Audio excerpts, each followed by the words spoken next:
저한테 얼마 전에 정말 신기한 일이 있었어요. 친구랑 카페에서 커피를 마시고 있었는데 맞은편 테이블에 앉아있는 두 사람이 눈에 들어오더라고요. 그중 한 명은 특별히 눈에 띄는 외모도 아니었고 그리 크게 말하지도 않았는데 대화가 끝나자마자 상대방이 그 사람에게 완전히 빠져있는 것처럼 보였어요.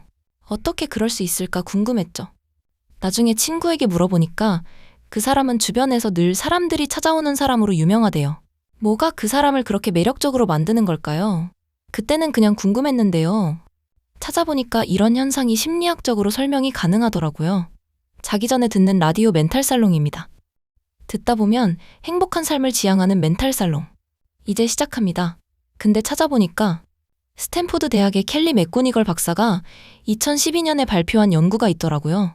스트레스를 관리하는 방법에 대한 연구였는데 흥미로운 건 스트레스를 다루는 우리의 태도가 삶의 질과 직결된다는 점이었어요. 박사는 실험 참가자들에게 스트레스를 긍정적인 도전으로 받아들이도록 안내했어요. 그 결과 참가자들은 스트레스 상황에서도 더 높은 수준의 만족감과 성취감을 느꼈다고 하네요. 마치 라디오를 들으며 하루의 긴장을 풀고 긍정적인 에너지를 얻는 것처럼 말이죠. 여러분도 혹시 스트레스를 느낄 때 그것을 새로운 기회로 바라볼 수 있을까요? 작은 태도 변화가 생각보다 큰 차이를 만들 수 있답니다. 그러니 오늘도 멘탈살롱과 함께 긍정의 에너지를 채워보는 건 어떨까요? 우리는 모두 행복을 추구할 자격이 있으니까요. 알고 보니 그 사람의 비밀은 간헐적 강화라는 심리학 개념에 있었어요. 이건 보상이 불규칙할 때 사람들이 더 강하게 끌린다는 이론인데요. 예를 들어 슬롯 머신을 떠올려 보세요. 언제 당첨이 될지 모르니까 더 빠져드는 거죠. 하버드 대학교의 심리학자 스키너가 이 개념을 통해 인간 행동을 연구했거든요. 인간관계에서도 마찬가지로 항상 똑같은 반응을 보이는 사람에게는 관심이 줄어들지만 예측할 수 없는 반응을 보이는 사람에게는 더 끌리게 된다고 해요. 심리학자 로버트 치알디니 교수의 연구도 흥미로운데요.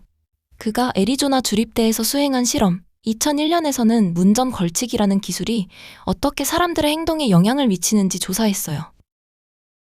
실험에서 참가자들에게 처음에는 작은 부탁을 하고 그 부탁을 들어주면 나중에 더 큰 부탁을 하는 방식이었죠. 처음에는 작은 부탁이라 쉽게 수락하지만 두 번째, 부탁을 거절하기 어려워진다는 것이 발견됐어요. 근데 찾아보니까 이것도 간헐적 강화와 비슷한 원리로 작동한다고 하더라고요. 처음 부탁을 수락했을 때 느낀 긍정적인 감정이 다음에도 일어날 것이라 기대하게 되고 그 기대가 불규칙적으로 충족되면서 더 강력한 영향을 미치는 거예요. 정말 우리 인간이란 작은 반복이나 예측 불가능한 상황에 이렇게 취약하다는 게 놀랍지 않나요? 여러분도 일상에서 이런 패턴을 발견하면 이게 또 간헐적 강화의 마법이구나 하고 웃어넘길 수 있을 거예요. 이런 작은 이해가 우리의 삶을 조금 더 재미있고 풍성하게 만들어주지 않을까요? 혹시 지금 이 이야기가 마음에 와닿으시나요? 그렇다면 좋아요 한번 눌러주세요. 여러분의 공감이 더 좋은 이야기를 만드는 힘이 됩니다.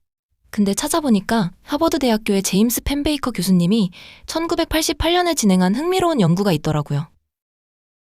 펜베이커 교수님은 사람들이 자신의 감정을 글로 표현할 때 심리적 치유가 이루어진다는 사실을 발견했어요. 실험 참가자들은 일주일 동안 매일 15분씩 자신의 감정을 솔직하게 글로 써내려 갔는데요. 그 결과 그들의 스트레스 수준이 눈에 띄게 감소했대요. 마치 마음속 깊이 쌓여있던 감정의 먼지를 털어내는 것처럼 말이죠. 여러분도 혹시 지금 마음이 무겁다면 그 감정을 글로 표현해보는 건 어떨까요? 우리 마음은 때때로 말보다 글을 통해 더 깊이 있는 이야기를 나누기도 하니까요. 감정의 소리 없는 대화가 여러분에게 작은 위로가 되길 바라요. 그리고 또 하나 재미있는 개념이 자의가 효과입니다. 이는 미완성된 것이 기억에 더 오래 남는다는 거예요. 블루마 자이가르닉이라는 심리학자가 발견한 이 원리는 우리가 대화를 할 때도 적용될 수 있답니다.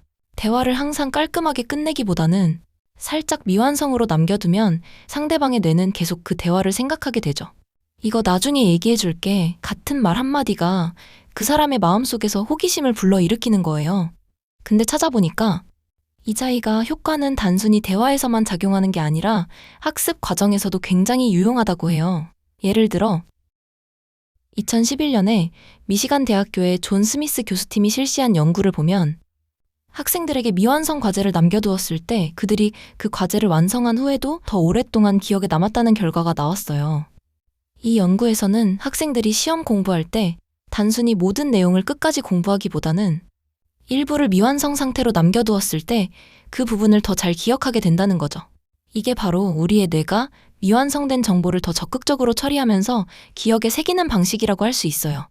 그래서 여러분이 공부하거나 새로운 것을 배울 때 모든 걸 완전히 끝내려고 하기보다는 약간의 여백을 남겨두는 것도 좋은 전략이 될 수 있어요.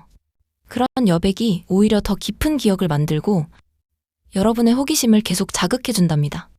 이렇게 작은 변화가 때로는 큰 결과를 불러올 수 있다는 점 참 신기하지 않나요? 또 대화 중에 상대방을 진정으로 이해하고 공감하는 방법도 중요합니다.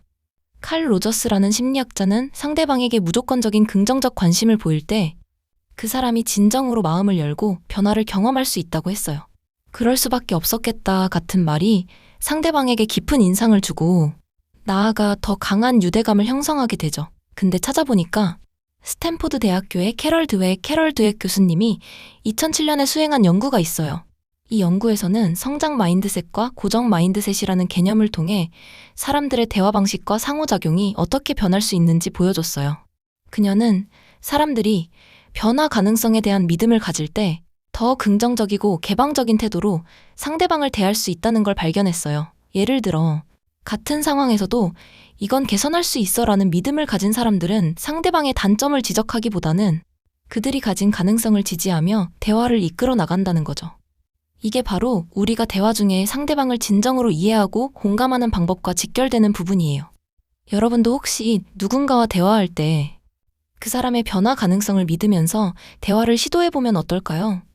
상대방의 마음이 조금씩 열리는 걸 느낄 수 있을지도 몰라요. 결국 그런 순간들이 우리를 더욱 가까워지게 하고 진정한 유대감을 만들어주는 것 아닐까요? 지금 이 순간 조용히 듣고 계신 분들께 부탁드립니다. 아직 구독을 안 하셨다면 구독과 알림 설정 한 번만 눌러주세요. 매일 밤 여러분의 마음을 어루만져 드리겠습니다. 근데 찾아보니까 우리가 왜 이렇게 다른 사람의 목소리에 반응하는지를 설명해주는 연구가 있더라고요. 2010년에 UCLA의 미셸 크레머 박사 연구팀이 진행한 실험이 있어요. 그들은 사람들이 스트레스를 받을 때 누군가의 따뜻한 목소리를 듣는 것만으로도 코르티솔 수치가 크게 감소한다는 걸 발견했어요.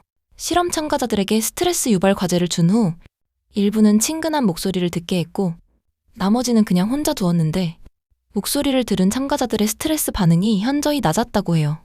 마치 비 오는 날 포근한 이불 속에서 듣는 빗소리처럼 우리 뇌는 따뜻한 목소리를 안전함으로 인식하는 거죠. 그래서 여러분이 좋아하는 팟캐스트나 라디오 진행자의 목소리를 들을 때 그게 단순한 소리가 아닌 여러분을 진정시키고 안락함을 주는 힘을 가진다는 걸 믿으셔도 됩니다. 지금 이 순간 제 목소리도 그런 작은 위로가 되었으면 해요. 여러분은 혼자가 아니에요. 그리고 미러링이라는 기술도 있는데 이건 상대방의 감정이나 행동을 살짝 따라하는 거예요. 이렇게 하면 상대방은 무의식적으로 자신이 이해받고 있다는 느낌을 받게 되고 그로 인해 호감이 쌓이게 되죠. 상대가 진짜 피곤해라고 말한다면 정말 많이 피곤했구나라고 반영해주는 시기예요. 근데 찾아보니까 이 미러링이 실제로 어떤 효과가 있는지 연구한 사례가 있더라고요. 1999년에 뉴욕대학교의 타냐 차트란드와 존 바얼지 교수가 수행한 연구인데요. 이들은 미러링이 사회적 상호작용에서 얼마나 중요한 역할을 하는지 알아보기 위해 실험을 진행했어요. 연구 참여자들은 실험 도중에 다른 사람의 행동을 은근히 따라하도록 유도되었고 그 결과 상대방과의 친밀감을 더 쉽게 느끼게 되었다는 결과를 얻었어요. 특히 미러링이 자연스럽게 이루어진 경우에 더 큰 긍정적인 반응이 나타났다고 합니다. 마치 춤을 추듯 서로의 리듬을 맞추는 느낌이랄까요? 이 연구는 우리가 관계를 구축할 때 미러링이 얼마나 강력한 도구가 될 수 있는지를 알려줍니다. 그러니 다음번에 누군가와 대화를 나눌 때 그들의 작은 제스처나 말투를 살짝 따라해보세요. 상대방의 마음이 조금 더 열릴지도 몰라요. 결국 우리는 모두 이해받고 싶어 하니까요. 또한 상대방에게 질문을 던지는 것도 큰 힘이 됩니다. 심리학자 아서 아론은 질문을 통해 낯선 사람들 사이에 강한 유대감을 형성할 수 있다는 연구를 했어요. 단순한 질문보다는 왜 그렇게 생각했어? 처럼 상대방의 깊은 감정을 건드리는 질문이 더 효과적이죠. 근데 찾아보니까 스탠포드 대학교의 캐롤 드웩 교수의 연구도 흥미로웠어요. 2012년 그녀는 사람들이 질문에 대한 반응이 그들의 사고방식에 따라 달라진다는 걸 발견했어요. 고정 마인드셋을 가진 사람들은 도전적인 질문에 위축되거나 방어적으로 반응하는 반면, 성장 마인드셋을 가진 사람들은 이러한 질문을 성찰과 성장의 기회로 받아들였죠. 그래서 질문할 때 상대방의 반응을 주의 깊게 관찰하는 것도 중요해요. 상대방이 불편해하는지 아니면 더 깊이 생각하고 싶어 하는지를 알아차리는 게 도움이 될 수 있어요. 결국 우리가 서로에게 던지는 질문들은 단순한 대화의 도구가 아니라 서로를 이해하고 성장하게 하는 원동력이 될 수 있답니다. 여러분도 다음번 대화에서 이런 질문의 힘을 경험해 보길 바라요. 마지막으로 대화 중에 미묘한 긴장감을 유지하는 것도 중요합니다. 브레네 브라운이라는 연구자는 취약성을 드러내는 것이 오히려 강한 연결을 만든다고 했어요. 사실 나도 그때 좀 두려웠어 같은 솔직한 표현이 상대방에게 더 깊은 인상을 남길 수 있습니다. 이 모든 것들이 결국 진정한 관심에서 나온다는 게 중요합니다. 억지로 기술을 사용하려고 하면 어색해질 수 있지만 진정으로 상대방에게 관심이 있다면 자연스럽게 그 효과가 나타나게 되죠. 사람들은 결국 그들과 감정을 나눈 사람을 기억합니다. 당신과 함께 느낀 감정을 기억하는 것이죠. 오늘 이야기가 여러분의 마음에 작은 울림이 되었기를 바랍니다. 멘탈 살롱은 매일 밤 여러분의 마음을 위한 이야기를 준비합니다. 아직 구독을 안 하셨다면 구독과 알림 설정을 눌러주세요. 내일 밤에도 찾아뵙겠습니다. 그리고 오늘 이야기를 듣고 떠오르는 생각이 있다면 댓글로 남겨주세요. 여러분의 경험담, 고민, 혹은 오늘 느낀 감정 한 줄이면 충분합니다. 서로의 이야기가 서로에게 위로가 되니까요. 좋아요, 한 번이 이 채널에 큰 힘이 됩니다. 오늘도 멘탈 살롱과 함께 해주셔서 감사합니다. 편안한 밤 되세요.